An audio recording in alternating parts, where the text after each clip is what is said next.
The endless void of space stretched ahead of Commander Dax's window as his small ship floated quietly near an ordinary star system. His 4 eyes blinked one after another, a sign he was getting bored. This job felt like every other mission. Locate valuable planets, mark them for takeover, and continue onward. The Vaughn Empire had grown this way for 300 years without meeting real opposition. "Commander, I finished checking the 3rd planet," said Science Officer Ellis, her gray skin turning blue with excitement. "There's something weird about it." Dax turned one eye toward her while keeping the others on his screens. "What's weird?" "Can we even live there?" "Yes, we can live there. Lots of resources, too. But the main species there, they call themselves humans. They show strange behavior patterns." Ellis tapped her 6 fingers on her screen, pulling up pictures of Earth's cities, military bases, and old records they'd grabbed from human broadcasts. "They're clearly backward," Dax said dismissively. "I don't see any planet-wide defense network. Their space travel is basic, and they still burn old fuels for energy." Ellis shook her head. "True, but look how fast they've developed." She showed a graph of human progress. They went from basic flying machines to space rockets in under 100 years. And their war history, she stopped. "They constantly fight each other, Commander. They've built weapons made specifically to kill their own kind, and they're really good at it." Dax finally turned all his eyes toward the information. "Interesting, but it doesn't matter. The Empire has taken over 32 species, many of them warlike. Humans won't be any different." "There's more," Ellis pushed. "Their communications show they've spotted us even with our hiding technology. They're already getting ready." Dax clicked his mouth parts in amusement. "Let them get ready. It won't change anything." 3 weeks later, inside a polished meeting room on the Vaughn command ship now circling Earth, Ambassador Tom Reed stood by himself before the Vaughn Council. 7 tall aliens with many eyes looked at him with what seemed like disgust, though human eyes couldn't really read Vaughn faces. "We're grateful you agreed to meet us," Reed said, keeping his voice steady despite the armed guards beside him. His suit was plain but professional. Earth's governments had decided humanity should present itself with dignity. "I bring a message from the United Governments of Earth." High Commander Wren, the biggest of the Vaughn, leaned closer. His translator changed his clicking sounds to English. "We know why you came, human. To beg for mercy, to offer terms of surrender. The Empire accepts your submission." Reed shook his head. "I'm not here to give up. I'm here to offer friendship, or if that fails, to give you fair warning." A wave of clicking laughter, Reed guessed, moved through the council. "A warning?" Wren's translator couldn't hide the mockery. "Your people haven't even mastered basic fusion energy. Your weapons are primitive. Your ships barely reach your own moon. Technology isn't everything," Reed answered. "Humans have something you might not understand." Vice Commander Cal, smaller than Wren but with more alert eyes, leaned forward. "And what would that be, Ambassador?" "Determination," Reed said simply. "Humans don't accept being conquered. We've studied what you broadcast. We know you've taken over other worlds. We know your methods, but humans are different." He stepped closer to the council table, making the guards tense up. "We want friendship, but if you threaten us, humanity will defend itself with total commitment. There won't be a quick surrender. There won't be acceptance. If you attack Earth, humans will fight until either you're gone or we are." High Commander Wren stood to his full height, almost 9 feet tall. Brave words from a backward species. "Your courage is noted but misplaced." Reed met his gaze without flinching. "This isn't courage. It's simple truth. Humanity has spent its entire existence fighting itself. Our technology might lag behind yours, but our ability to wage war is unmatched. We've perfected killing for thousands of years." Vice Commander Cal's eyes turned toward a data screen. "Our intelligence says humans are divided. You have nations, factions, different loyalties." "True," Reed nodded. "But there's one thing that always brings humans together. A common enemy. If you attack, those divisions disappear." Wren clicked to his fellow council members, not bothering to translate. Reed waited patiently until the alien faced him again. "Your warning is recorded, Ambassador. You may return to your planet while the council thinks about this." Reed nodded. "Think carefully. You won't get another opportunity." After Reed left, the Vaughn council room filled with clicking arguments. Ridiculous posturing, Wren dismissed. "Every species makes threats when first contacted. All eventually kneel. Vice Commander Cal turned on a holographic screen. The human wasn't completely wrong about their past. Look at these war numbers. They've had over 15,000 wars in recorded history. Their last global war killed over 70 million of their own people. Fighting themselves proves nothing, said Council Member Traz. It's different facing a superior enemy. Cal's eyes moved in disagreement. Our scouts report that humans detected our spy ships and have already started modifying their weapons. They learn quickly. How much damage could they really cause? Asked Ren. Our shields stopped their simple weapons. Unknown, Cal admitted. But their planet has what we need. Rare minerals, water, biological variety, perfect for our purposes. Ren clicked firmly. The answer is clear. Earth is valuable. Humans are backward. We take what we need like we always have. And the warning? Asked Cal. Empty threats, Ren dismissed. Get the invasion fleet ready. We'll start with their major cities, standard takeover procedure. I suggest caution, Cal insisted. Perhaps a limited first attack. Your concerns are recorded, Vice Commander, Ren interrupted, but the Council has decided. Earth will be ours within 2 weeks, like every other world has been. These humans will learn to serve the Empire or they will die. From his ship heading back to Earth, Ambassador Reed watched the Vaughn command ship through the window. His assistant, Jim Parker, stood nearby, waiting tensely. Did they listen? Parker asked. Reed shook his head. No, I could tell. Or whatever those things are. They've won too easily for too long. They think we're just another primitive species to dominate. What happens now, sir? Reed turned from the window. Now we prepare. Send the code to all nations. Activation word Thermopylae. Parker swallowed hard. The scorched earth plans. Are you certain? I am. Reed's face was serious. They think we're primitive because our technology isn't as good, but they don't understand what humans can do when cornered. They think this will be a conquest. His eyes hardened. We're going to show them it's an extinction event. Theirs. As their ship neared Earth, military bases worldwide began powering up. Underground shelters sealed shut. Weapon systems built in secret, waiting for exactly this moment, came online. Humanity had spent its history fighting itself. But now, those skills would turn outward against an enemy that had badly misjudged what humans could do when pushed to the breaking point. The Vaughn would learn too late that their easy victories had ended. They had ignored humanity's warning. Now they would face the result. A species that had perfected the art of war for thousands of years with nowhere to aim that terrible skill except at those who threatened their world. The hunt was about to start. The Vaughn attack started at sunrise across multiple continents. Their ships, sleek silver discs bigger than sports stadiums, dropped through Earth's sky with confidence built from dozens of successful conquests. Commander Dax watched from the command ship as the first wave approached North America. Opposition seems minimal, his tactical officer reported.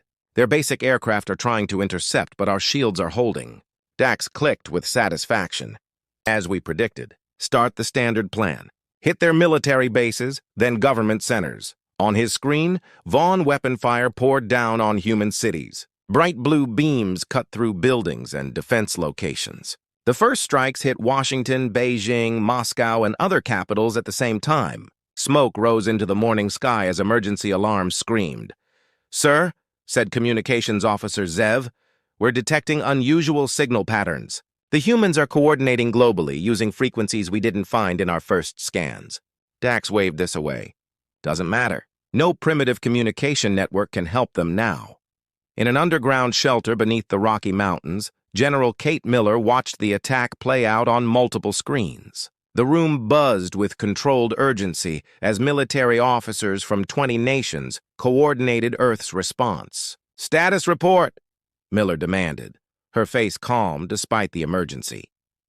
Colonel Jack Wilson, head of tactical analysis, pointed to a global map showing red dots where Vaughn ships attacked. They're following a predictable pattern, General, hitting what they think are our command centers first. Good thing we emptied those 3 days ago, Miller said with grim satisfaction. Are the decoys working? Wilson nodded. The enemy is wasting firepower on empty buildings and fake facilities. Meanwhile, our real defense systems stay hidden. Miller turned to a scientist in a wrinkled lab coat. Dr. Taylor, what have you learned about their technology? Dr. Alan Taylor tapped his tablet, bringing up scans of the alien ships. Their shields block our regular weapons, but we've found a possible weakness. They work on a frequency that might be vulnerable to our experimental EMP devices. And their ground troops still analyzing, but early data suggests they struggle in our gravity and air. They're stronger than us, but slower, and they depend heavily on their tech advantage. Miller nodded. Then we take that advantage away. She pressed a button on the communications panel. This is General Miller to all resistance cells. Start Operation Trojan Horse. I repeat, Operation Trojan Horse is now active. 2 weeks into the invasion, Commander Dax faced something unthinkable. A status report showing major losses. His mouth parts clicked nervously as he addressed the Vaughn Council through holographic link. The humans aren't responding as we expected, he admitted. They abandoned their major cities before we attacked. Our forces now face coordinated guerrilla resistance on all continents. High Commander Wren's image flickered impatiently. Explain your failure, Commander. These are primitives with inferior weapons. They're adapting faster than any species we've met, Dax said. They've already changed their weapons to partially break through our shields, and they're studying our technology, learning from each captured piece of equipment. Vice Commander Cal leaned forward in the hologram. Casualties. Dax hesitated. We've lost 23 ships and over 900 ground troops. Silence fell over the council. No previous conquest had cost more than 5 ships. How is this possible? Demanded Wren. The humans fight differently, Dax struggled to explain. They don't follow normal warfare rules. They use tricks, traps, suicide attacks. They sacrifice themselves willingly to take down even a single Vaughn soldier. Cal's eyes shifted uneasily.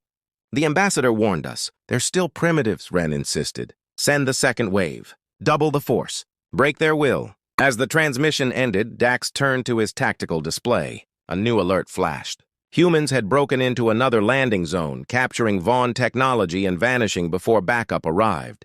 Captain Ben Foster wiped sweat from his face as his team secured the alien craft. They worked with practiced speed in the Amazon rainforest heat, disabling tracking devices and preparing the captured Vaughn cruiser for transport. 20 minutes, people, Foster called out. Then their friends come looking. Lieutenant Maria Lopez approached with a tablet. Sir, the tech team has pulled their navigation systems intact. This is the prize we've been looking for. Foster nodded. Get it to Dr. Taylor immediately. This might be our window into their entire fleet movement. A soldier called from the ship's entrance. Captain, we've got 3 live ones inside. Crew members. Foster's expression hardened. Secure them for transport. No unnecessary roughness, but no chances either. These are our first live specimens. Intelligence will want them intact. As his team worked, Foster keyed his secure radio. Eagle to nest, package secured with bonus items. Extraction required. General Miller's voice came through clearly. Good work, Eagle. Get our new toys home safely. The engineers are waiting. 1 month into what was supposed to be a 2-week conquest, the Vaughn faced a shocking reality. Humans weren't surrendering. They were learning, adapting, and fighting back with growing effectiveness. In his private quarters, Vice Commander Cal reviewed footage of human combat methods. He watched with growing concern as human soldiers used captured Vaughn weapons with modifications that made them deadlier. One video showed humans in makeshift armor storming a Vaughn position using simple electromagnetic pulses to mess up Vaughn targeting systems. Cal began recording his thoughts in a personal log, something he had never felt necessary in previous conquests. The humans show unique traits, he spoke into the recorder. They form emotional bonds with other species. Even the animal life on their planet is sometimes used in their resistance efforts. They show remarkable creativity under pressure, converting everyday items into weapons. Most disturbing, they seem to gain morale from losses rather than becoming discouraged. He paused the footage on an image of a human banner captured from a resistance base. It displayed a simple message in multiple languages. Remember Earth, no mercy for invaders. I believe, Cal continued hesitantly, that High Commander Wren has badly misjudged this species. Their technology may be inferior, but their adaptability and determination make up for it significantly. The ambassador's warning should have been taken seriously. 3 months into the invasion, humanity revealed its first major surprise. What started as a routine attack on a Vaughn landing zone in the Siberian wilderness turned into a devastating trap. As Vaughn troops moved in, the ground beneath them suddenly exploded in a coordinated series of blasts, unlike anything in their combat experience. From his command ship, Dax watched in horror as human aircraft, now modified with elements of Vaughn technology, swarmed his forces. The crude hybrids shouldn't have been possible so quickly, yet there they were, firing weapons that partially broke through Vaughn's shields. "All units retreat," Dax ordered, his voice losing its usual calm. "Defensive formation Delta." His communications officer turned all four eyes toward him. "Sir, we're receiving thousands of small transmissions from the surface aimed at our ships." "What transmissions?" "Block 'em." "We can't, sir, they're—" The officer never finished his sentence.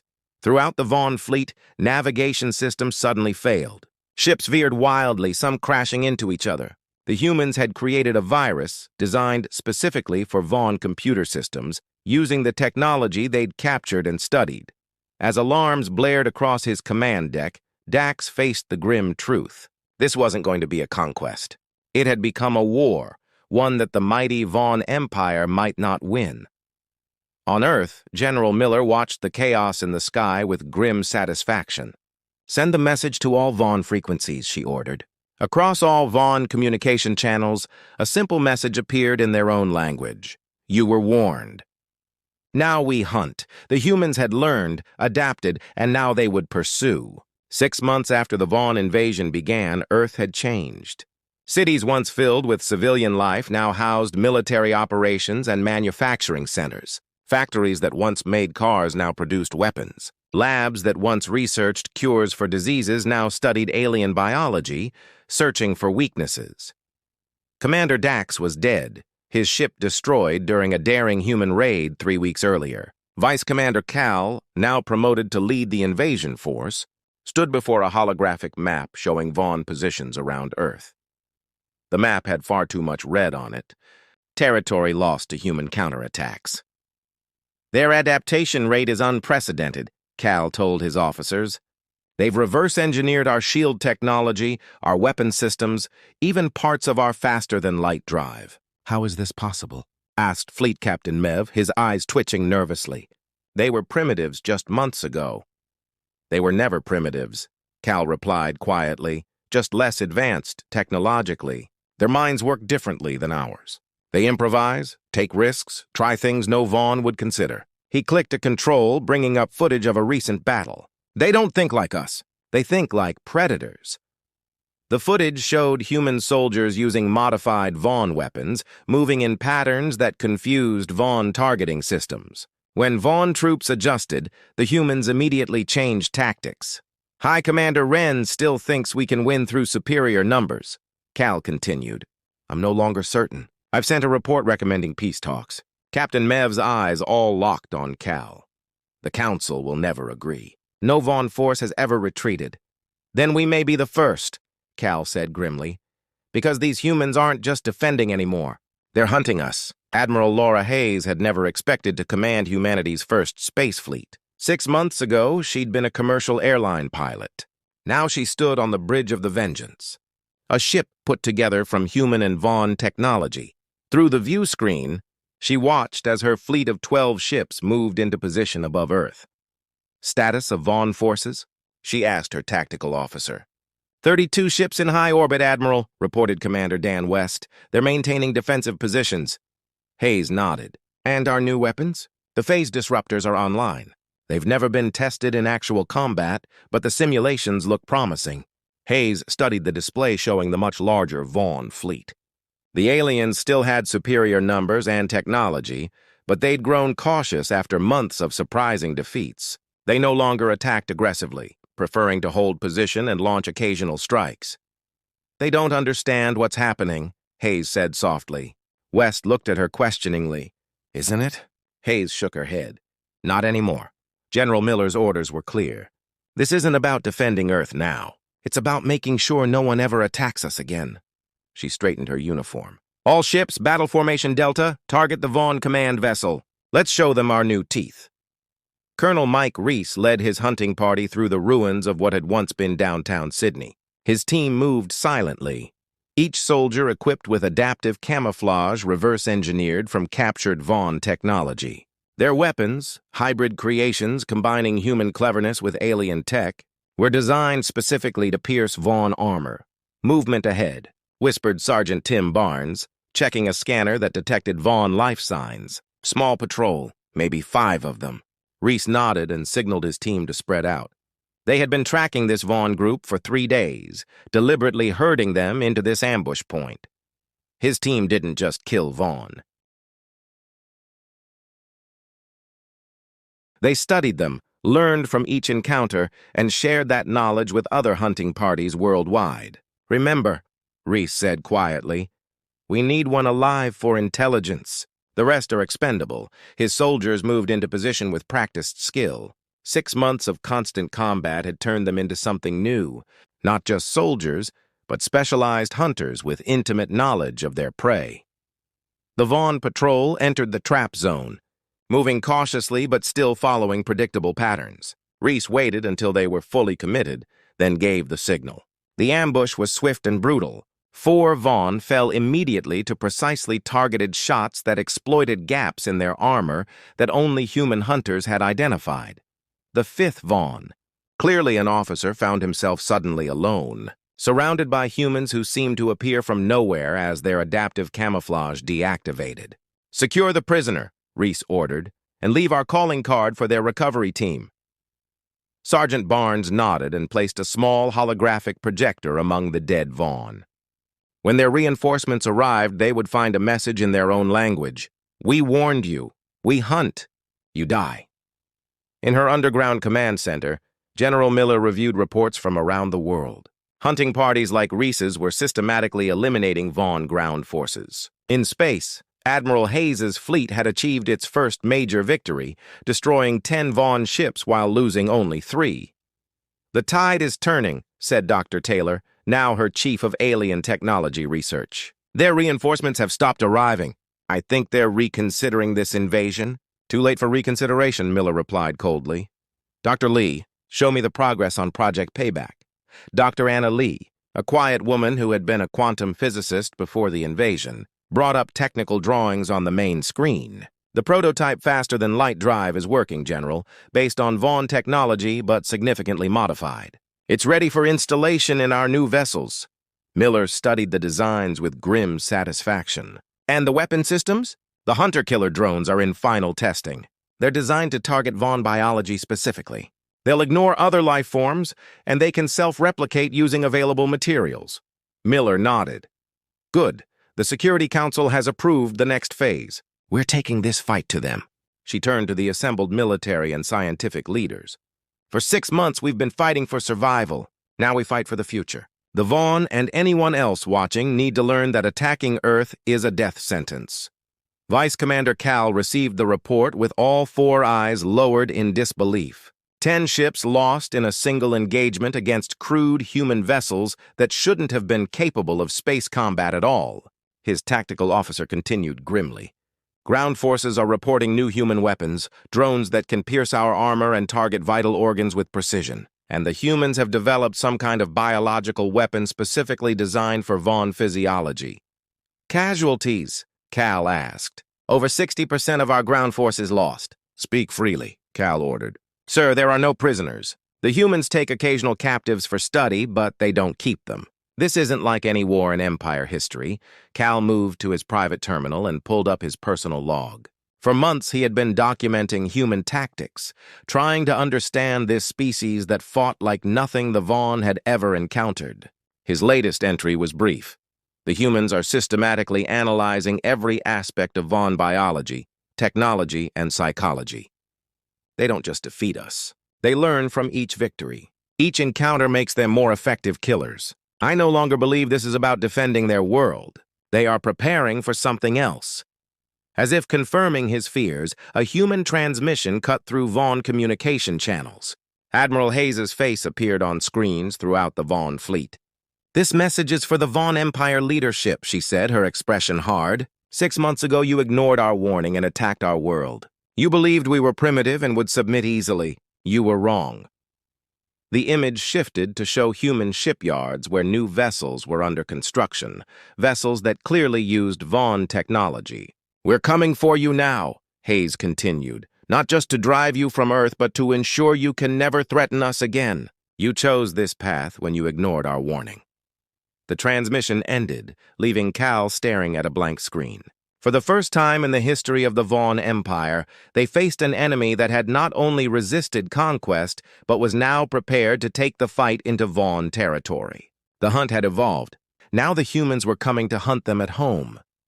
2 years after the Vaughn invasion of Earth began, humanity had achieved what many thought impossible. Not only had they pushed the alien attackers from their home planet, but they had built a fleet capable of faster-than-light travel.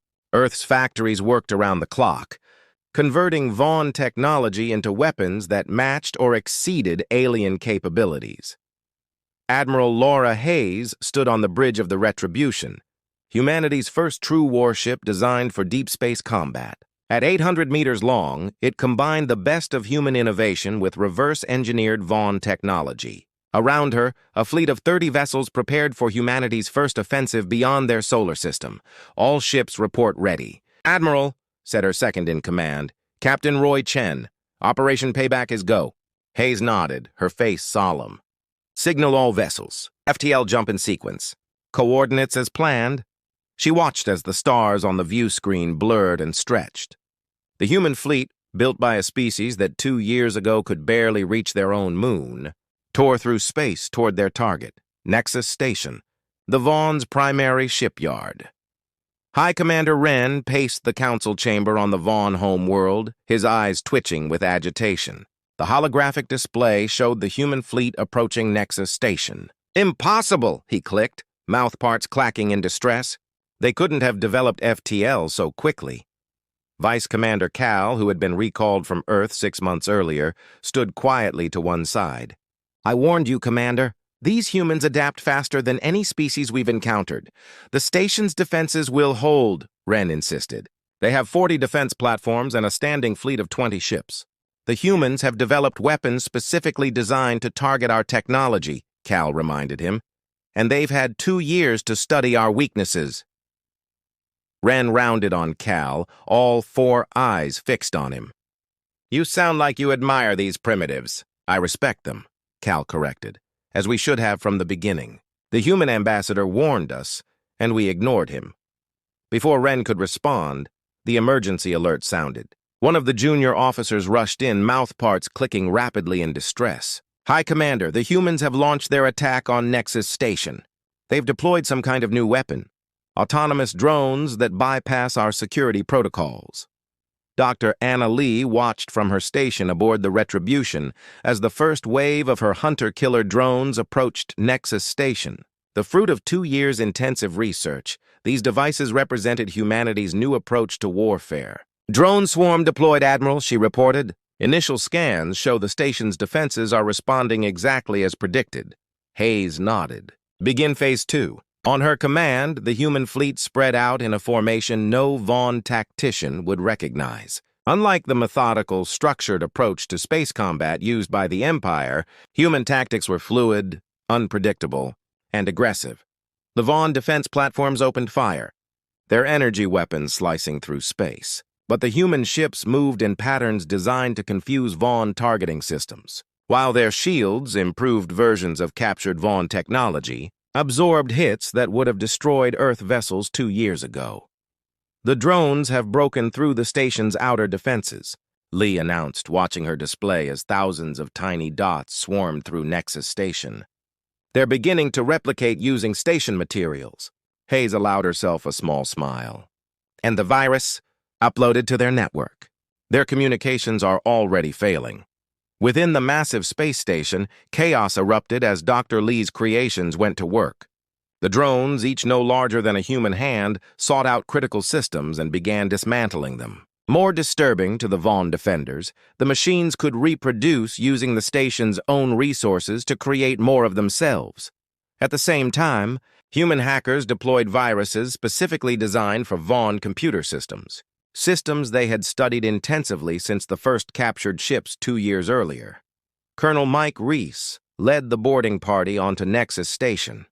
His team, now veterans of countless engagements against Vaughn forces, moved with precision through the corridors.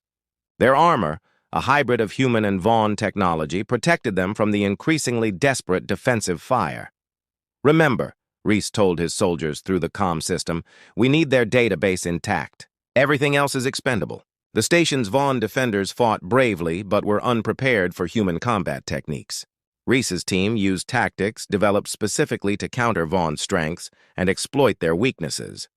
Where Vaughn expected methodical advances, humans came from multiple directions. Where Vaughn prepared for frontal assaults, humans attacked from ventilation systems and maintenance tunnels. "Central control ahead," reported Sergeant Barnes, now Reese's most trusted officer. "Heavy resistance." Reese nodded. "Deploy the flashers." Barnes activated devices that emitted light pulses specifically calibrated to disorient Vaughn optical systems. As the alien defenders reeled, Reese's team swept in. The battle was brief and decisive. "Control room secured," Reese reported over the fleet channel, beginning data extraction. As his technical specialists downloaded the Vaughn databases, Reese placed a small holographic projector in the center of the room. When activated, it displayed a simple message in Vaughn language. "Remember Earth. This is just the beginning." On the Vaughn Homeworld, panic spread through the population as news of Nexus Station's fall reached them. The station, thought impregnable, had been overwhelmed in less than a day. The Vaughn Empire, undefeated for 3 centuries, had suffered its first major defeat. In an emergency session, the Council faced an unprecedented crisis. "The humans have captured our shipyard," a military advisor reported, his voice clicking rapidly in distress. "They're downloading our technical databases, stealing our ship designs, weapon specifications, everything." High Commander Wren's eyes drooped in humiliation. "How many ships lost?" 17 destroyed, 3 captured. The station itself is a total loss. The humans deployed some kind of self-replicating machines that are systematically dismantling it." Vice Commander Cal stepped forward. "We must negotiate now, before they strike deeper into our territory." "Negotiate?" Wren's mouth parts clicked in anger. "With primitives? With animals?" Cal's eyes rose in challenge. "They are not primitives. They are not animals. They are something we have never encountered before, a species that turns its entire civilization toward warfare when threatened."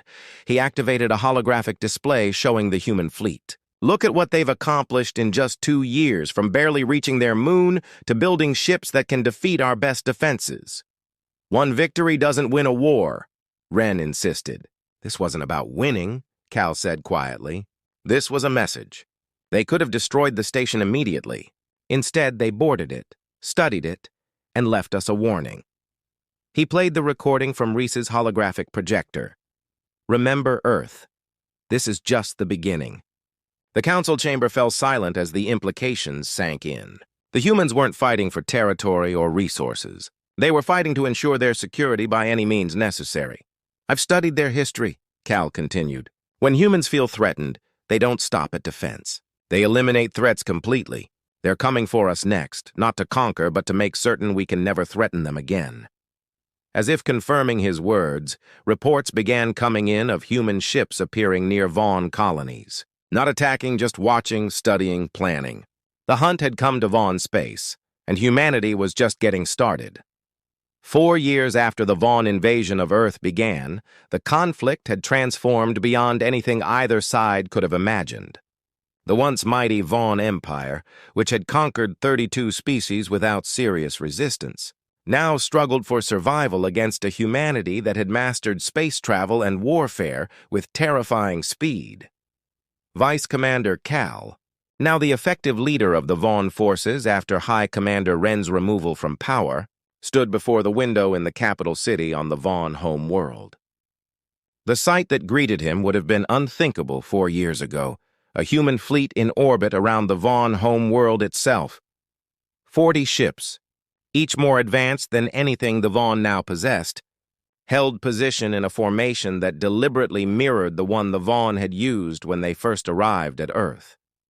The symbolism wasn't lost on Cal. A junior officer approached. mouthparts clicking nervously. "Sir, the human delegation requests your presence at the landing site. Their president has arrived." Cal's eyes swiveled in acknowledgement. "Prepare the reception hall and ensure all defensive systems remain powered down. We will not provoke them." As he moved to leave, Cal glanced at the data pad that rarely left his side. For 4 years, he had carefully studied human history, particularly how they treated defeated enemies. The record showed a bewildering mix of possibilities, from brutal retribution to unexpected mercy. Which face would humanity show the Vaughn today? President Tom Reed, the former ambassador who had delivered Earth's ignored warning 4 years earlier, stood at the front of the shuttle as it descended toward the Vaughn capital. Beside him, General Kate Miller and Admiral Laura Hayes watched the alien landscape grow larger in the windows. "It's strange," Reed said quietly. "When I first met them, I was alone in their ship, surrounded by their guards. Now they welcome us to their homeworld with their fleets destroyed and their colonies under our control." "Not destroyed," Hayes corrected. "Contained, as per your orders." Reed nodded.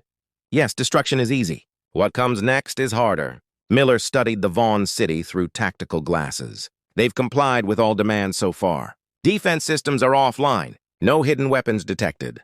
They know they're beaten, but do they understand why?" Reed wondered. "That's what matters today." The shuttle landed in the central plaza of the Vaughn capital, a place where no alien had ever set foot before. As the doors opened, Reed led the human delegation onto Vaughn soil. 20 soldiers in advanced combat armor flanked them, weapons ready but not raised. Waiting for them was Vice Commander Cal, surrounded by what remained of the Vaughn Council. The once proud leaders stood with eyes lowered in the Vaughn gesture of submission. "President Reed," Cal greeted, his translator converting his clicks into English. "The Vaughn Empire welcomes you and recognizes your victory." Reed nodded. "Commander Cal, we meet again under very different circumstances." "Yes," Cal agreed. "I now understand the warning you gave us 4 years ago. Too late, but I understand." Inside the Vaughn Council chamber, Reed and his delegation sat across from the Vaughn leaders. The room, designed for the comfort of the insect-like species, had been hastily modified to accommodate human biology, a small but telling sign of the power shift. Reed placed a data pad on the table. "These are our terms. They are non-negotiable." Cal took the device, his 4 eyes scanning the document rapidly. The other council members leaned forward, their mouthparts clicking rapidly as they read. The terms were harsh. Complete disarmament of all Vaughn military forces. Reparations to Earth for damages caused. Human oversight of all Vaughn space travel for 50 years. Withdrawal from 12 contested systems at the edges of Vaughn territory. Regular inspections of Vaughn research facilities. These terms, one council member began, clicking rapidly in distress, "are better than you deserve," General Miller finished for him, her voice cold. "We could have glassed your worlds. We could have done to you what you planned to do to us." Cal raised an eye. "Why didn't you? Your forces achieved total space superiority 6 months ago. You could have bombarded our worlds into submission." Reed leaned forward. "Because we're not you. We don't seek conquest for its own sake. We don't enslave other species. We want security, not an empire." "But the destruction you caused," another council member protested. "Was precise and targeted," Admiral Hayes countered. "Military installations, shipyards, weapons platforms. We avoided civilian centers whenever possible." Reed nodded. "We studied your previous conquests, Commander Cal. 32 species, all either enslaved or exterminated when they resisted. That's not our way." Cal's eyes moved in the Vaughn equivalent of a thoughtful nod.